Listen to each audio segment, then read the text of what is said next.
My husband's death revealed his double life and my sister's dark secret. It was 7 p.m., the exact time Thomas usually walked through the door, but this time he wouldn't. I stared at the front door for longer than I cared to admit, almost expecting to hear the sound of his key turning in the lock, but there was only silence, the kind of silence that settles into the bones when something is gone for good. My name is Vivian Carter, and for 15 years I believed I had the kind of marriage people envied. Thomas was calm, accomplished, the kind of man who always made a room feel more grounded the second he entered.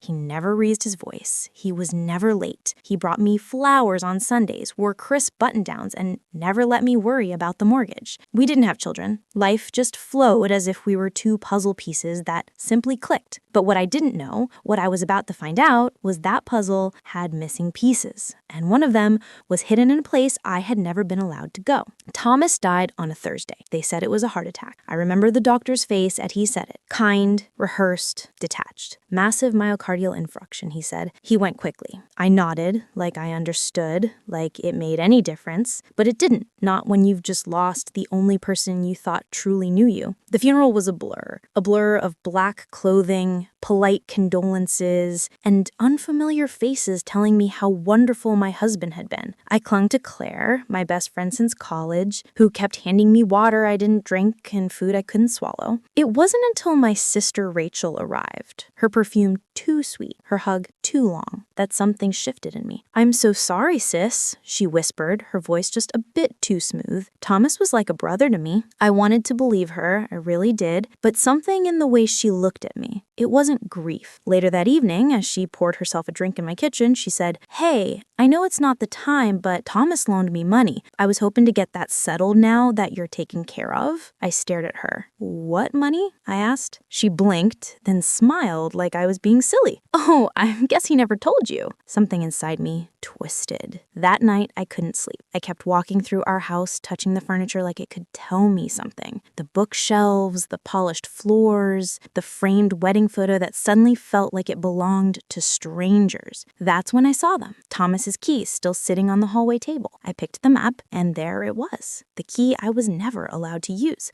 The one shaped differently than the others. The key to his garage. I had asked about it once years ago. "There's nothing interesting in there," he said, smiling. "Just tools, grease. You wouldn't like it." I didn't press. I never pressed. That was our marriage. Easy, comfortable, and full of quiet spaces I wasn't supposed to enter. But now I had nothing to lose. The next morning, I drove out to the garage. It was in the old industrial district behind a row of crumbling buildings with rusted roofs and weeds curling through cracked asphalt. Not exactly the kind of place you'd expect a man like Thomas to keep anything, but he came here once a week, every Thursday, like clockwork. I never questioned it. The metal door was heavier than I expected. The key turned with a reluctant groan, and for a moment I stood there, afraid of what I might find on the other side. It smelled like dust and oil. I reached for the light switch and then I froze. It wasn't a garage. It wasn't tools or boxes or car parts. It was a shrine to a life I never knew existed. I took a slow step inside. The fluorescent lights flickered to life overhead, casting a pale glow over the strangest room I had ever seen. The walls were covered, completely covered, with photographs, news clippings, hand-drawn charts, and travel maps. On one wall, dozens of printed photos were pinned in neat rows like some sort of obsessive collage, and every single one of them had Thomas in it, but not the Thomas I first knew. In these pictures, he wasn't wearing his usual tailored suits or polished demeanor. He looked different, relaxed, worn jeans, casual shirts, messy hair. His face was softer, his posture more guarded. And in almost every photo, he was standing beside this woman, the same woman. She was beautiful, younger than me by at least 10 years, with dark hair and sharp, intelligent eyes. They were close, too close, her hand on his arm, his face turned toward her with a smile I hadn't seen in years. In one photo, they were at the beach, another in a ski lodge, then one at a candlelit dinner. They were timestamps handwritten on the back of some of them. 7 years ago, 5, 3, and one from just a few months ago, August 2024. That one stopped me cold because on that day I was at home cooking his favorite meal, waiting for him to return from a client meeting. And now I was looking at a photograph of him sitting beside this woman and a man in his early 30s. boys. The three of them were smiling like a family. There was a name scribbled faintly on the back in Thomas's handwriting. Isabel and Logan, August 2024. My knees buckled. I reached for the metal desk in the center of the room to steady myself. That's when I saw the papers. Files stacked high. Bank transfers, corporate records, letters from overseas firms, tax document that didn't match anything I knew about his business. And in one folder, a medical report. My eyes scanned a header, Crescent Heart Institute. It was dated less than 2 months ago. I found Thomas's full name printed at the top, followed by a diagnosis I could barely pronounce. Ischemic heart disease. Stage 3, risk of cardiac arrest high. He knew. He knew he was dying. He knew. And instead of talking to me, instead of preparing me, instead of even hinting at the truth, he spent his last days building some secret world with another woman, another life, another child, because that's what the young man in the photo had to be, their son. My stomach turned. 15 years. 15 years. I stood by him. And now the man I buried wasn't my husband. Not really. He was a stranger. A stranger who looked me in the eye the night before he died, handed me a velvet box with a sapphire necklace inside, kissed my cheek, and told me, "You're the only one for me." I staggered back toward the door. I couldn't breathe. My chest felt tight, my mind spinning. What was I supposed to do with this? Who even was I now? A widow? Yes, but of whom? That's when I heard it. Footsteps. Soft, hesitant, like someone didn't want to be heard. I turned around fast, heart slamming against my ribs, and standing in the open doorway was the young man from the photo. Same dark hair, same sharp jawline, same intense, unreadable eyes. His voice was calm when he spoke, but my pulse pounded in my ears too loudly to really absorb the words at first. "Vivian Carter?" he asked. I didn't answer. "I thought you might come here." "I'm Logan Myers," he said, stepping inside slowly. "Thomas Carter was my father." And just like that, the floor disappeared beneath me. I don't remember what I said first. Maybe nothing. Maybe I just stood there, gripping the edge of the desk like it was the only solid thing left in the world. Logan stepped forward, calm but cautious, like he knew this was fragile territory. I stared at him, not just seeing him, but searching. There was no doubt. His eyes, they were Thomas's. Same intense gaze, same silence that said more than words ever could. You're really his son?" I finally managed to whisper. "Yes," Logan replied without hesitation. "And I'm sorry, I never wanted you to find out like this." "How long did you know about me?" I asked, my voice barely above breath. "My whole life," he said with no trace of apology. He didn't tell me much, only that he was married, that you didn't know about me. He kept us very separate. My mother, Isabel, respected that. She never wanted to interfere. But after she passed away last year, things changed. Passed away. So now she was gone too, just like Thomas. I sat down in the dusty chair near the desk. My legs couldn't hold me up anymore. "Why are you here?" I asked. "Why today?" Logan reached into his backpack and pulled out a folded document, yellowed at the edges. He held it out, and I hesitated before taking it. "It's a draft of a will," he said. "Unfinished, unofficial. My father gave it to me 2 weeks before he died. He said the official one would go to you, but this was just in case." I unfolded the paper, and there it was, Thomas's handwriting, steady and familiar, looping across the page like it had always had on birthday cards and dinner notes. It wasn't notarized, just scribbled lines dividing assets, mention of Logan, a reference to a company I'd never heard of, Mercury South Holdings, and one more thing. Access to remaining documents secured in office vault. Code linked to personal item gifted to V. I froze. Personal item gifted to me? The necklace. The sapphire necklace he gave me just 2 nights before he died. That wasn't just a gift. It was a key. I touched my collarbone instinctively, though the necklace wasn't there. I had left it at home, tucked in its box because it felt too heavy to wear. Now it felt even heavier. "What is Mercury South Holdings?" I asked, still scanning the document. Logan took a breath. "One of his private firms, not public, not on paper. He used it to move money internationally. After my mom died, I started digging. There were transfers I couldn't trace, offshore accounts, and my name I never opened. I think he was trying to secure something. For you, for me, for all of us." My mouth went dry. "Why?" "Because he knew time was running out," Logan said quietly, "and because he didn't trust the people he worked with." I looked up. "What people?" Logan's face darkened. He never said names, dreams, only that if something happened to him, someone would come looking for information, for leverage, for what he left behind. I leaned back in the chair, my thoughts racing. A second safe, a company I'd never heard of, a necklace that might hold a code, and a man that I had loved for 15 years who'd built an entire world outside of me? You're saying there's more, I said. That the will, the files, the photos, all of it was just the beginning? Logan nodded. I think he left things behind, not just for us, but to protect us. I stood slowly, my legs still unsteady, and looked around the room one last time. It no longer felt like a shrine. It felt like evidence and a warning. I need to go home, I said. I need that necklace. Can I come with you? Logan asked. If you'll let me. I paused, then nodded, because whether I wanted to or not, this was now our story. I didn't go home right away. I couldn't. I needed space to think, to breathe. So I called Claire. Within 20 minutes, I was on her couch, hands wrapped around a mug of tea I wasn't drinking, the sapphire necklace sitting on the table between us like a live grenade. Claire didn't ask questions. She never did. Not until I was ready. And when I finally told her everything about the garage, the photos, Logan, the will,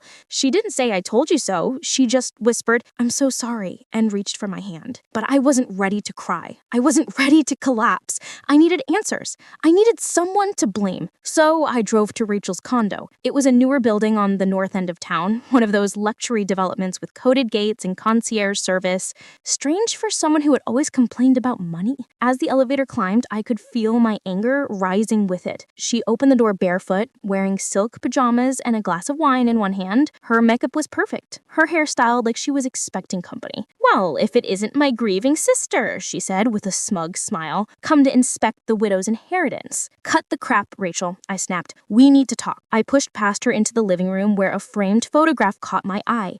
It was her and Thomas, laughing, toasting champagne. The date stamped in the corner made my stomach flip. 5 years ago. What the hell is this? I demanded, pointing at the frame. Rachel sauntered over, taking a long sip of her wine.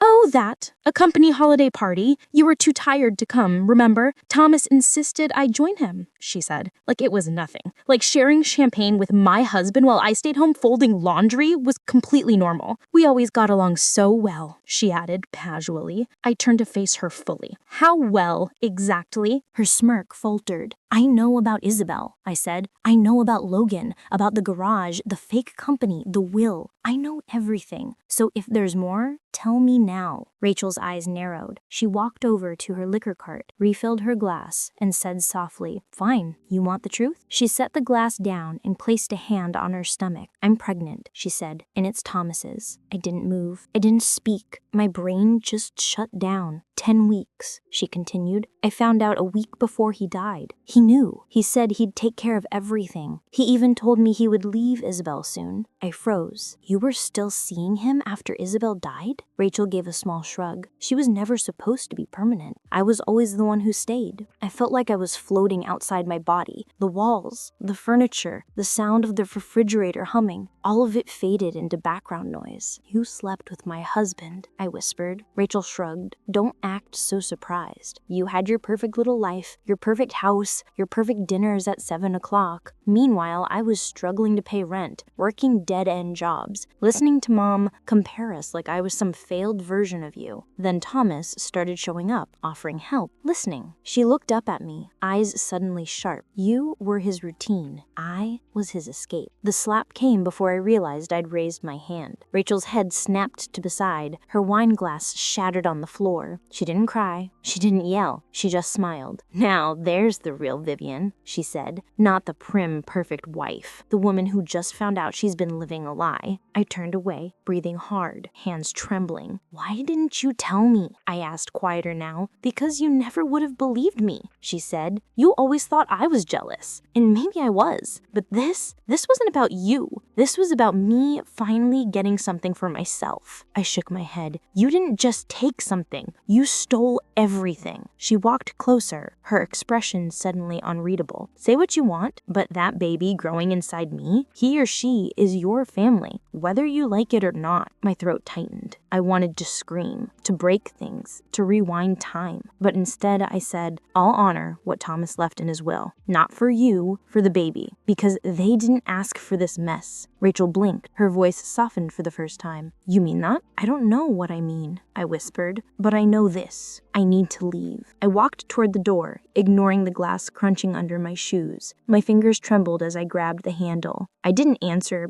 because I wasn't sure anymore. I didn't go home that night. I couldn't bear to step into that house with its carefully arranged dinnerware and untouched bed. Instead, I returned to Claire's, clutching the sapphire necklace in my fist like it might burn a hole through my skin. She didn't ask where I'd been. She just opened the door, looked at my face, and said, "You need sleep." But I couldn't sleep, not when every room in my mind was crashing inward. The next morning, Logan picked me up in his car. Claire came too. She insisted. "You're not going into your husband's secret vault without backup," she said, tossing her coat over her shoulder. Thomas's office was in a high-rise downtown. He'd always called it just a satellite space when I asked. "Somewhere to take private meetings," he'd said. I never set foot inside, but Logan had a key card. "I'm listed as a co-owner," he said, scanning us through security. The receptionist barely glanced up. Thomas had built a life so compartmentalized it never needed explaining. The elevator ride felt like years. On the 14th floor, Logan led us to a glass-walled office with cold modern furniture and no trace of warmth. Not a single photo of me, no framed memories, just sleek surfaces,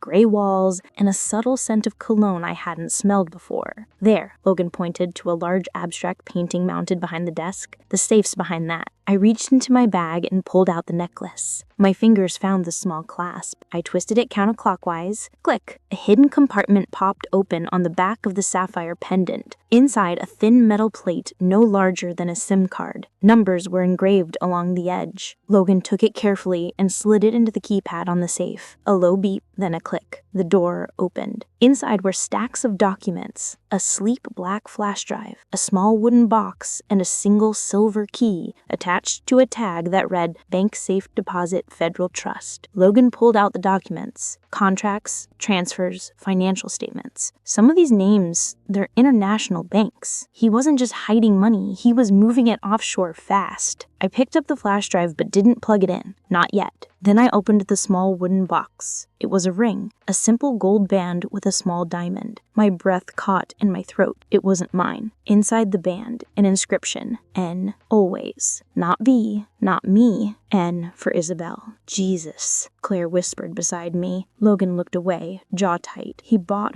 her a ring," I said, my voice barely audible. "He was going to propose, or maybe he already had." I couldn't move, couldn't speak, couldn't cry. Because there in the cold silence of my dead husband's office, I realized the truth I hadn't dared name. He loved her. He might have loved me too in his own way, but her, she got the part of him that was real. The part that smiled in photographs, that vacationed, that laughed. And the rest was a performance. A polished husband with dinner at 7 o'clock, roses on Sundays, and a safe full of secrets. Then Logan handed me a letter folded neatly, my name on the front. I unfolded it with shaking hands. "Vivian, if you're reading this, it means I'm gone. I'm sorry. I never had the courage to tell you the truth, to say out loud what I should have said years ago. I was selfish. I built 2 lives because I couldn't give up either. And in the end, it cost me everything. I loved you. I know that sounds empty now. Maybe it always was, but I did, in the only way I knew how. I wanted you to have peace, to be safe. That's why I left you the papers, the access, the truth. Use them how you see fit. Burn them, bury them, or expose it all. It's your choice now. Forgive me if you can. If not, I understand. Thomas." I stared at the page until the words blurred. Then I passed it to Claire. She read it silently, then handed it to Logan. He didn't say anything. None of us did. Because what was there to say? The man we'd all thought we knew had shattered like glass, and all we could do now was decide what to do with the shards. We left the office in silence. The kind of silence that doesn't come from peace, but from the absence of anything left to say. Claire drove. Logan sat beside me, and I stared out the window watching Charleston blur into a palette of autumn gray. My dead husband had lived a life I never touched. Now we were holding the pieces of it in our hands, and we didn't know who else was watching. That night, as I tried to sleep on Claire's pull-out couch, my phone rang. Unknown number. "Vivian Carter," a man's voice said. "Yes," I answered, already on edge. edge. "This is Gordon Blake. I was a business associate of your husband's." My stomach dropped. "I believe you have something that belongs to me."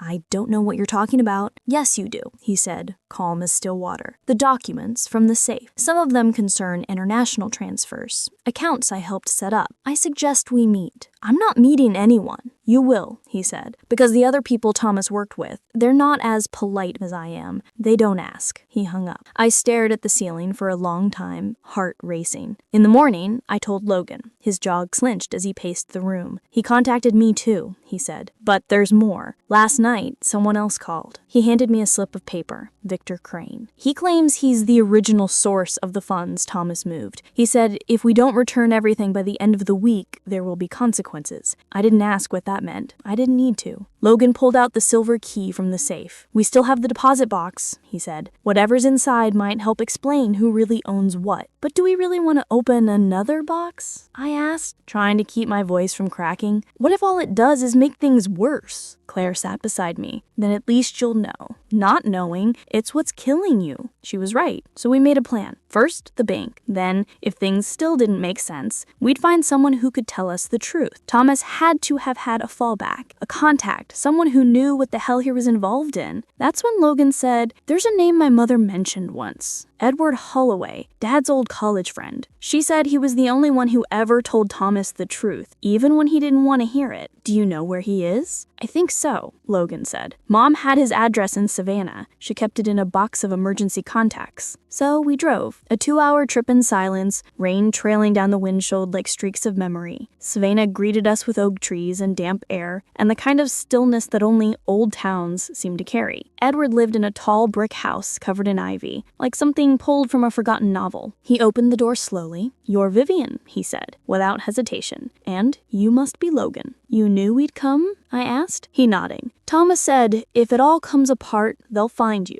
He stepped back. "Come in." Inside, his house smelt like paper and pipe smoke. Bookshelves lined the walls. A piano sat in the corner, untouched but polished. He motioned for us to sit, then disappeared into another room and returned with a sealed envelope. "He left this with me," Edward said. "It was only to be opened if both of you showed up together." I looked at Logan. He nodded. I opened the envelope. Inside was a short handwritten letter and a second will. This one was different. It named the child Rachel was carrying. It assigned 25% of Thomas's private savings, offshore, unspecified, to the child once they turned 21. I felt the blood drain from my face. He planned for everything, even this. And with that, I realized we were standing at the center of a storm Thomas had built brick by brick, and now it was on us to survive it. I stared at the will again, at the name, unborn child of Rachel Carter, 25% to be held in trust until age 21. It wasn't the money that stunned me, it was the precision. Thomas had planned this, all of it. Even after death, he was still 3 steps ahead of it. So why would he name the baby but not Rachel? I asked Edward. Because he trusted the child, not the mother. Logan shifted in his seat. "This changes everything. It means Rachel can't touch that money. Not legally." I looked down at the second will again. "And if she tries?" Edward nodded toward the flash drive. "Then you use that. From what Thomas told me, it contains detailed records of every transfer, every partner, every crime they committed to build this thing. If they push you, you push back." Claire exhaled beside me. "You have leverage." For the first time since Thomas died, I didn't feel small. I didn't feel like the woman who'd been lied to, cheated on, and left with broken pieces. I felt like the only one left holding the blueprint. And that was power. Logan leaned forward. "Vivian, I think it's time we stop reacting. We need to make a move before Gordon or Crane does." I nodded slowly. "We go to the bank." We drove back into Charleston before noon. The Federal Trust Building sat nestled between a law office and historic inn, discreet and unassuming. The kind of place you'd walk by 100 times without noticing until it mattered. Claire stayed in the car. "Just text if it gets weird," she said. "And if they don't let you in, cry. Nobody says no to a woman crying at a bank." Logan smiled at that. I didn't. Inside, the vault manager looked at the silver key, checked my ID, and raised an eyebrow. "It's been years since anyone accessed this box," he said. "It was registered under a corporate shield. Mercury South Holdings. He led us into the basement, past layers of security doors and concrete. The air grew colder, the silence thicker, and then we were alone with the safe deposit box. He handed me gloves. "Standard procedure," he said. "We'll give you privacy." The door closed behind us. My fingers hovered over the lock. "Ready?" Logan asked. "No," but I did it anyway. The key turned smoothly. The box slid up. Inside wasn't cash, no passports, no burner phones, no stacks of untraceable bills, just one manila folder and a photograph. The photo was of Thomas, Logan, and Gordon Blake standing in front of a black SUV, arms crossed, laughing, and behind them, Victor Crane. I stared at the photo for a long time. They weren't just business associates, I said. They were a team. Logan opened the folder. Dozens of signed agreements, shell company registrations, payoffs, and one document marked Crane Blackmail Insurance in bold red ink. It wasn't just leverage. It was a loaded gun. Thomas kept proof, I whispered, of everything. And in that moment, I understood. He hadn't just left me a mess. He left me a weapon. Now it was my choice who to aim it at. We didn't go home. We went to the lawyer. His name was Marcus Doyle, and he'd represented my father's estate years ago. Straightforward, discreet, and allergic to drama. I told him everything. Almost. Not about the affair, not about Rachel, just the parts that mattered legally. The documents, the threats, the offshore accounts. He didn't blink. "Do you want to press charges?" he asked. "No," I said. "I want insurance." He nodded. "Then we'll copy everything digitally, physically. Store backups in 3 locations. One here, one with you, and one with someone not connected to you." "I know just the person," Claire said, smiling grimly. We spent hours scanning files. Thomas had kept meticulous records. Names, dates, wire logs, fake invoices. It wasn't just shady business. It was criminal enterprise, international. And with Thomas gone, they thought the evidence had vanished. They were wrong. By the end of the day, Marcus had drafted a simple letter. I added one line at the bottom in my own handwriting. "Try me, VC." We sent it to Gordon Blake's office via courier. He called within 15 minutes. "You think you're clever," he hissed into the phone. "You're in over your head." "No," I replied calmly. "You are, because the next call I make is to the IRS, and after that, Interpol." There was a pause, then laughter. "All right," he said. "What do you want?" "Nothing," I said. "I just want you to stop. No calls, no threats, no late-night warnings. You touch me or anyone I know, and the folder goes public. Every file, every signature. You don't want that kind of trouble." "I already have that kind of trouble," I said. "The difference is, I'm not afraid of it anymore." He hung up. 2 hours later, Victor Crane called. His tone was different, smooth, polished, like a man used to charming his way through locked doors. "Vivian," he said like we were old friends, "I've heard about your discoveries. I think we're starting off on the wrong foot." "There is no foot," I said. "Just your signature on a dozen illegal transfers." He laughed softly. "All hypothetical, of course." I let the silence stretch. Then I said, "I know you think you can handle this, but here's the thing, Mr. Crane. I have no reputation to lose, no company to protect. I have nothing left of the life I knew, and that makes me very, very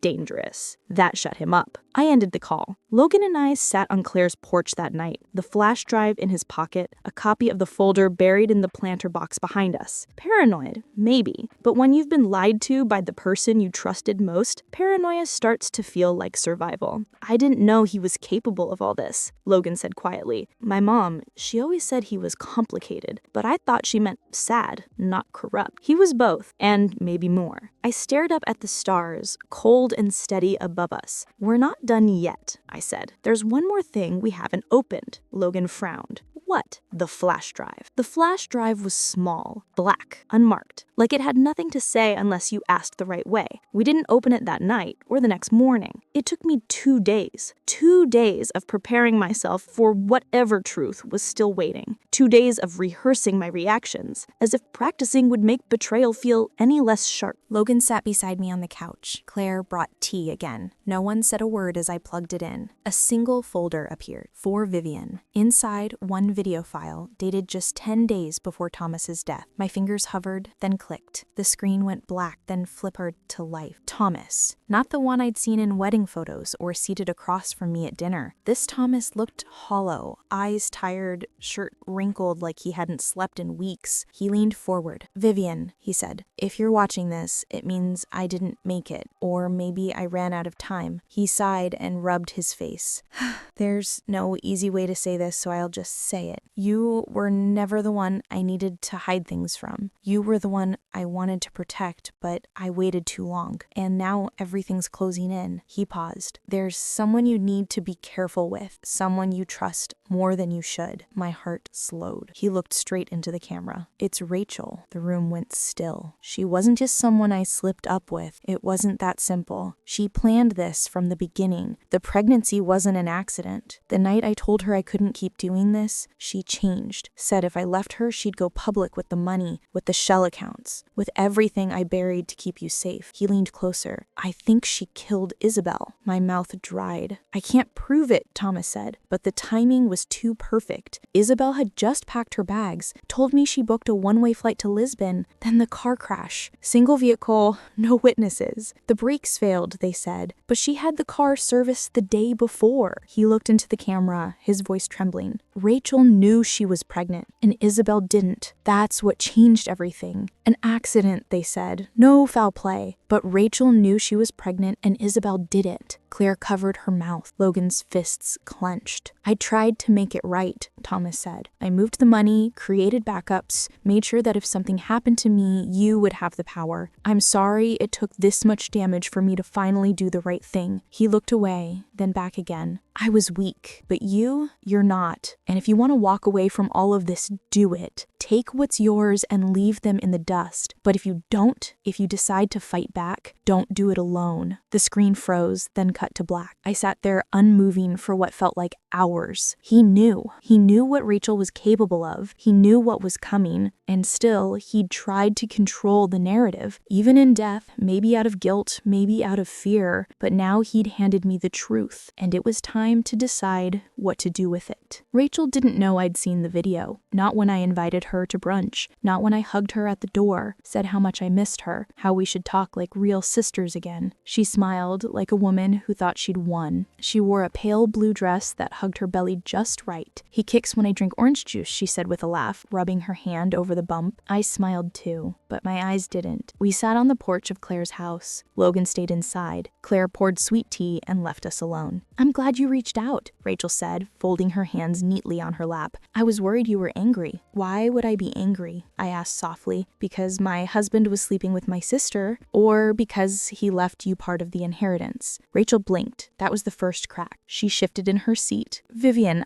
this is hard for both of us." Thomas was confused, torn, "But he loved you." "No," I interrupted. "He didn't love me. He pitied me." She flinched. I leaned forward. "And he feared you." Her face stilled. I placed the flash drive between us. Rachel's lips parted just slightly. "I know about the accounts, the manipulation. I know he was planning to leave you, and I know about Isabel." She didn't blink, didn't move, just said, "You can't prove anything." "You're right," I replied, "but I don't have to." She frowned. I stood up. "Because I'm not going to court. I'm not going to press charges. I'm not going to fight for some half-baked justice system to fix this." I looked her straight in the eye. "I'm going to walk away and leave you here with everything you thought you wanted. The money, the child, the lies." Rachel stood up too. "You think that scares me?" "No," I said, "but it will." Then I turned and walked inside where Logan was waiting. Later that afternoon, I met with Marcus Doyle again, handed him the flash drive, a signed affidavit, and one instruction. If anything happens to me, it goes to the press. All of it. Then I went home to the house I once shared with Thomas. It was quiet now, still. I walked through each room, touching the backs of chairs, the door frames, the cracks in the floorboard we never got around to fixing. I opened the closet, packed one suitcase, left the rest. When I reached the garage, I locked the door behind me. Not because I was hiding anything, but because I wasn't coming back. 1 week later, I boarded a flight to Colorado. Fresh air, new name on the lease, a tiny cottage near the mountains. No secrets, no safes, No more pretending, just me, Vivian Carter, widow, survivor, not the woman who was lied to, but the one who turned silence into power. Logan sat beside me on the couch. Claire brought tea again. No one said a word as I plugged it in. A single folder appeared for Vivian. Inside, one video file dated just 10 days before Thomas's death. My fingers hovered, then clicked. The screen went black, then flickered to life. Thomas. Not the one I'd seen in wedding photos or seated across from me at dinner. This Thomas looked hollow, eyes tired, shirt wrinkled like he hadn't slept in weeks. He leaned forward. "Vivian," he said, "if you're watching this, it means I didn't make it, or maybe I ran out of time." He sighed and rubbed his face.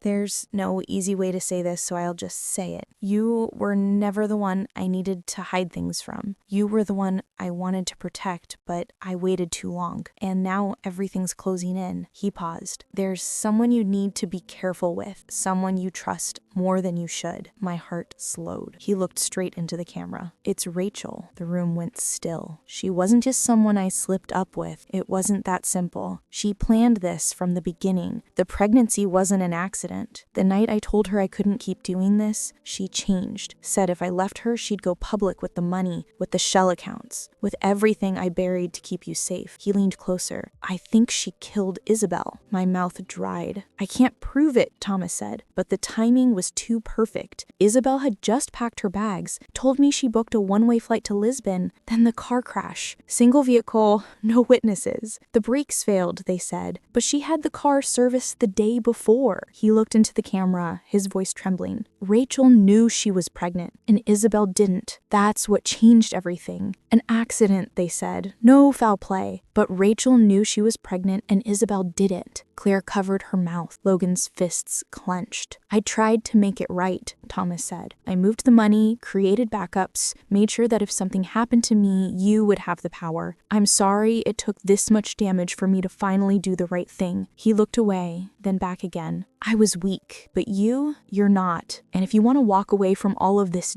do it. Take what's yours and leave them in the dust. But if you don't, if you decide to fight back, don't do it alone." The screen froze, then cut to black. I sat there unmoving for what felt like hours. He knew. He knew what Rachel was capable of. He knew what was coming. And still, he'd tried to control the narrative, even in death, maybe out of guilt, maybe out of fear. But now he'd handed me the truth, and it was time to decide what to do with it. Rachel didn't know I'd seen the video. Not when I invited her to brunch. Not when I hugged her at the door, said how much I missed her, how we should talk like real sisters again. She smiled like a woman who thought she'd won. She wore a pale blue dress that hugged her belly just right. "He kicks when I drink orange juice," she said with a laugh, rubbing her hand over the bump. I smiled too, but my eyes didn't. We sat on the porch of Claire's house. Logan stayed inside. Claire poured sweet tea and left us alone. "I'm glad you reached out," Rachel said, folding her hands neatly on her lap. "I was worried you were angry." "Why would I be angry?" I asked softly. "Because my husband was sleeping with my sister, or because he left you part of the inheritance?" Rachel blinked. That was the first crack. She shifted in her seat. "Vivian,